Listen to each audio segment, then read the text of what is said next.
l'époque, il y avait ce qu'on appelait l'Association des gens d'affaires de Saint-Pacôme, qui était une mini-chambre de commerce, si on veut, un regroupement de gens d'affaires.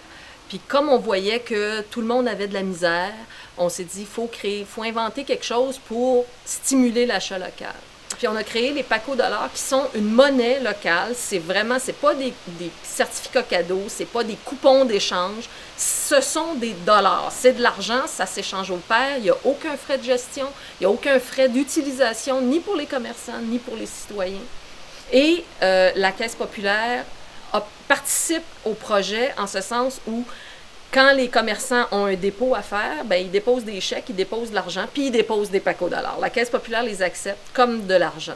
Donc, c'est vraiment un système de monnaie locale, absolument, qui a cours légal et qui travaille pour les gens d'ici parce que cet argent-là, évidemment, on peut le dépenser seulement dans les commerces de Saint-Pacôme, de Saint-Gabriel, le village voisin, et de Rivière-Ouelle, le village en bas de la côte. Alors, quand la personne qui a des Paco-Dollars va, par exemple, à l'épicerie, paie son épicerie avec des Paco-Dollars et l'épicier met ça dans sa caisse, une petite place à part. Quand il y en a suffisamment, il va à la caisse va reprendre ça, il va lui donner des dollars, des vrais dollars à la place. Et puis nous autres, on récupère après ça, les Pacos, ils continuent à tourner. Si c'est la municipalité qui veut remettre les Paco-Dollars à un citoyen, bien, elle nous les commande et elle nous les paye. Donc, il y a toujours une contrepartie équivalente en réserve. Nous autres, on dépose cet argent-là dans un compte spécifique qui est dédié aux Paco-Dollars, qui ne sert pas à d'autre chose.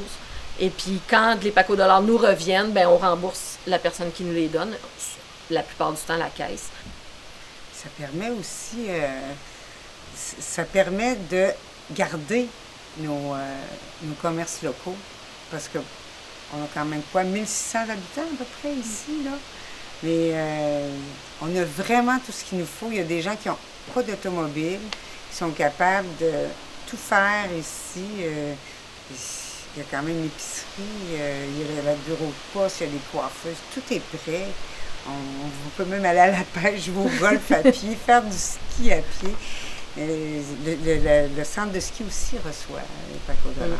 On peut trouver dans un rayon très restreint à peu près tout ce qu'on a besoin. C'est rare qu'on a besoin d'aller ailleurs. Puis s'il l'a pas, le commerce local, il va le commander, puis on va l'avoir dans 3 jours, dans 4 jours, dans une semaine. C'est pas grave. Ça ralentit le rythme de consommation, puis ça permet de vivre à un autre rythme que le rythme de la grande ville, où est-ce qu'il faut avoir la dernière affaire sortie à la vitesse de l'éclair. Puis, donc, les Paco-Dollars permettent ça, de découvrir toute la richesse qu'on a ici, puis de la préserver, évidemment.